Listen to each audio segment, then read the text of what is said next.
Bonsoir à tous et bienvenue dans le journal des régions. Le président du Conseil économique et social a échangé ce vendredi matin avec les centrales syndicales.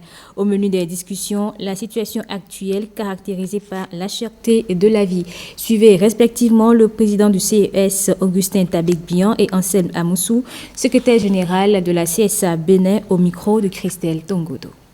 C'est une crise mondiale qui touche tout le continent, compris notre continent, l'Afrique, et tenant compte de la sensibilité et de la situation que j'ai jugé utile de vous inviter à cette séance afin de vous rassurer, de rassurer vos mandants de l'intérêt que le gouvernement porte à la situation difficile et des nombreuses mesures qu'il a prises pour l'atténuation des peines de nos braves populations.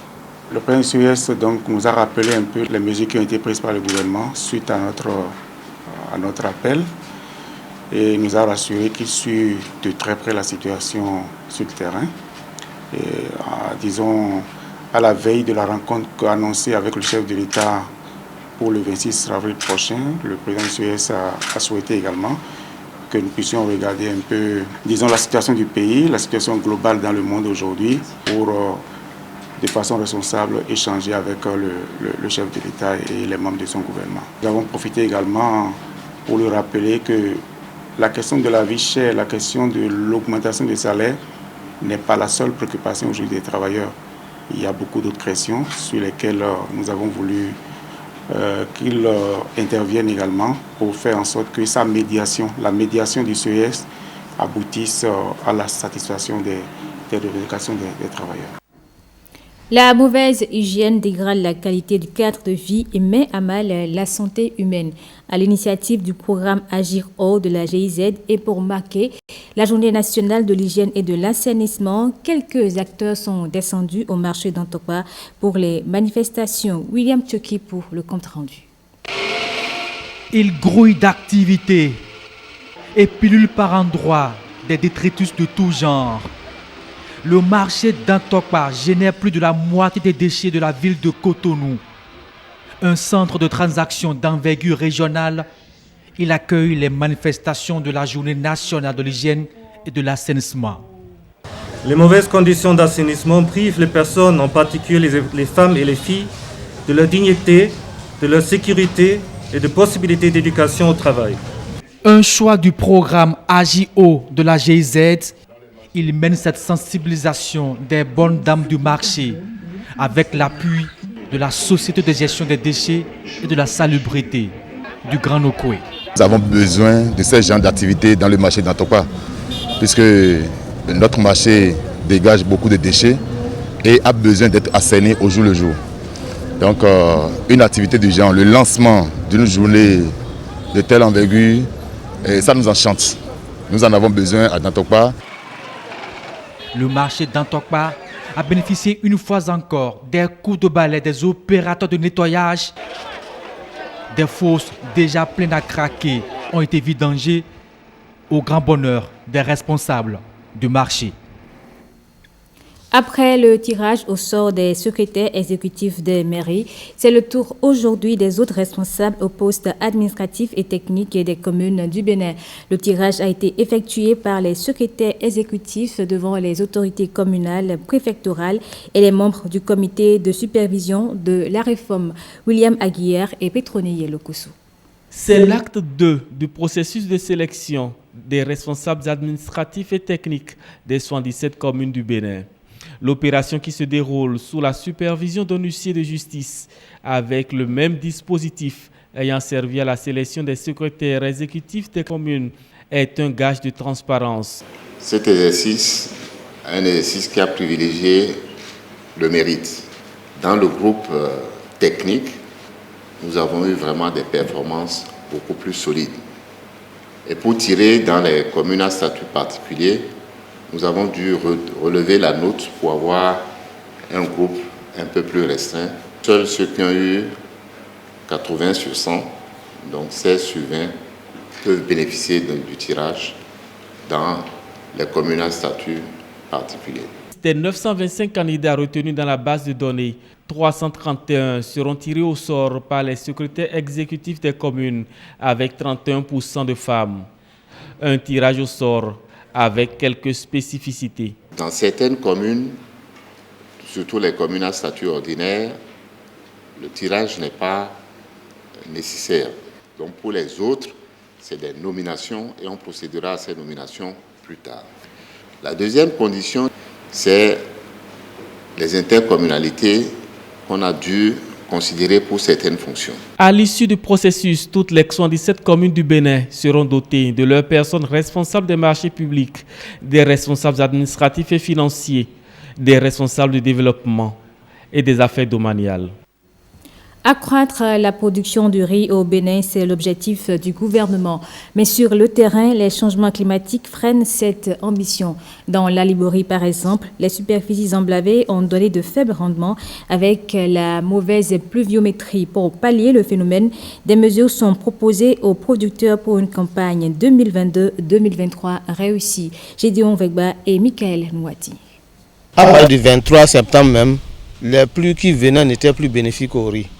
Et le 29 septembre, la pluie a coupé. Donc ça fait qu'on a vu le riz, ça a fleuri, mais il n'y a pas eu formation de graines à l'intérieur.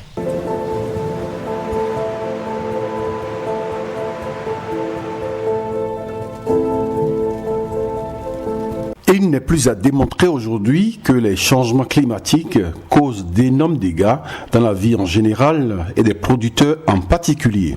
Au niveau de l'Agence territoriale de développement agricole Aliborie Sud, la situation est préoccupante pour les producteurs. Par rapport au changement climatique, cette année précisément, on l'a vraiment senti, on a su vraiment qu'il y a un changement climatique.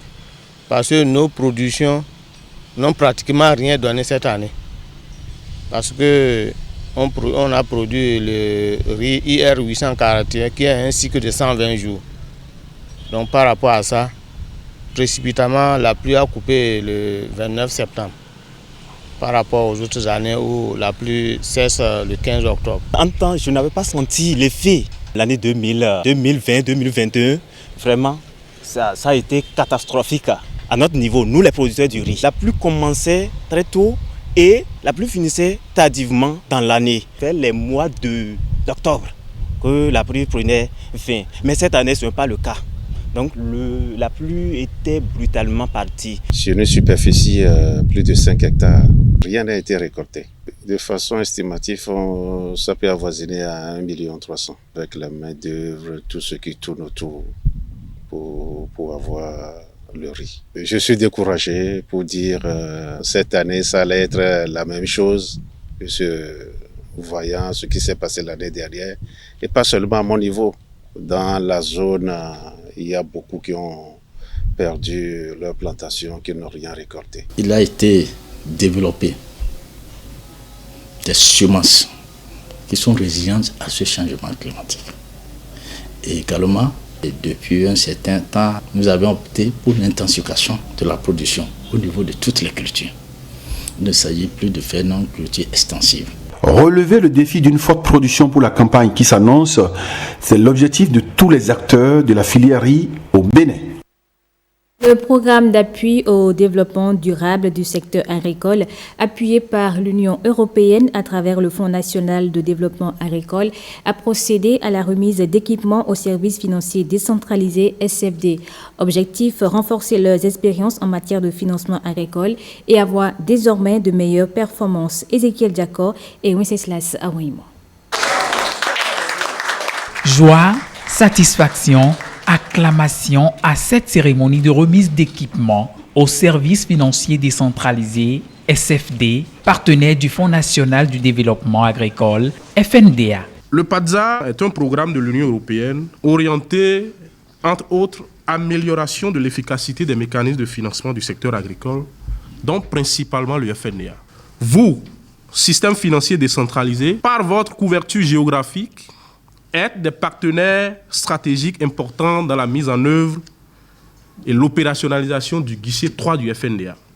C'est pour accélérer les choses que le ministère de tutelle du Fonds national de développement agricole a accepté cette proposition du Fonds national de développement agricole de vous accompagner en mettant ce matériel. Je voudrais très sincèrement vous remercier, partenaires, et encourager les SFD à pouvoir vraiment produire les données qui sont nécessaires pour mesurer les performances en matière donc, de financement agricole, à pouvoir vraiment les produire à temps.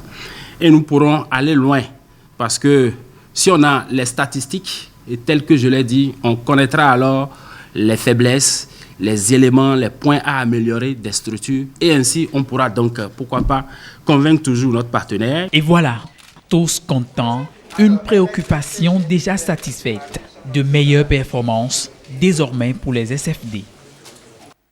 Le stress peut provoquer chez certaines personnes l'hypertension et les addictions. À en croire le docteur Emmanuel Degla, expert en neurosciences, il existe des liens entre ces différentes notions. Il nous en parle au micro de Génial Afouda Moussi Agbouka et Koudous Abdoulaye.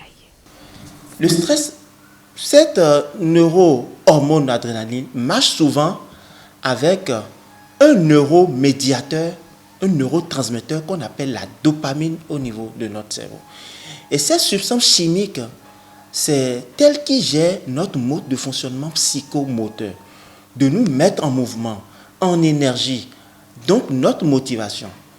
Mais lorsque nous sommes stressés, notre mode de fonctionnement fait que nous le réduisons, il se retrouve en carence. Mais quand la dopamine, notre substance chimique, ce neurotransmetteur est en carence, le stress automatiquement grimpe. À un taux donné, ça devient du poison pour notre corps. Et à ce moment, qu'est-ce qui se passe? Les muscles cardiaques sont épuisés. Après l'épuisement des muscles cardiaques, la pression artérielle augmente. Et donc, à un moment donné, il y a un autre neurotransmetteur que nous appelons la sérotonine, qui nous permet de gérer nos humeurs, qui permet la synchronicité au niveau de notre cerveau. Ce neurotransmetteur est tellement sollicité que, à des moments donnés, lui aussi, il se retrouve en carence, créant ce qu'on appelle l'insomnie. Et lorsque nous devenons insomniaques, un autre trouble apparaît, c'est le besoin compulsif de manger du sucre rapide. D'autres vont s'orienter vers le sucre, d'autres iront vers le tabac, l'alcool, pour se trouver un regain d'énergie. Le notable Dagbedi Henri Khessou a sorti une nouvelle version de son ouvrage intitulé « Le masque de Dako Donou ». C'est une nouvelle, comme son nom l'indique, qui retrace l'histoire d'un masque. L'auteur revient ici sur la différence entre la première et cette deuxième version, au micro de Patrick Diossou et François Nissou. Le masque de Dako Donou. La première de couverture jaune, c'est la version originelle de cette nouvelle, publiée en 1986 par Henri Khessou. Ici, cette blanche première de couverture, c'est la version originale de cette nouvelle, éditée en 2021 par le même notable Dagbedi Henri Khessou, sous les éditions HDH International. J'ai ajouté un élément qui est très fondamental.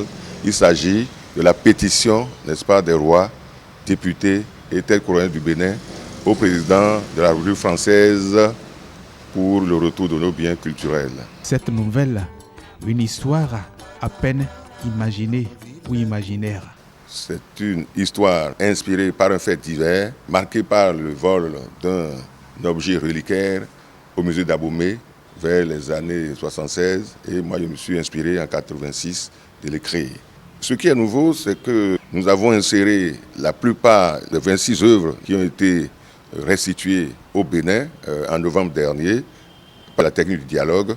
Quand nous prenons les deux personnages qu'on vient encore d'insérer, il s'agit de Serge et de Ricardo, à travers leur prise de position intellectuelle, et ils ont pu quand même démontrer que la cause n'est pas perdue et que nous devons aller dans le sens où l'Afrique tout entière doit se lever pour la restitution, n'est-ce pas, de ces biens.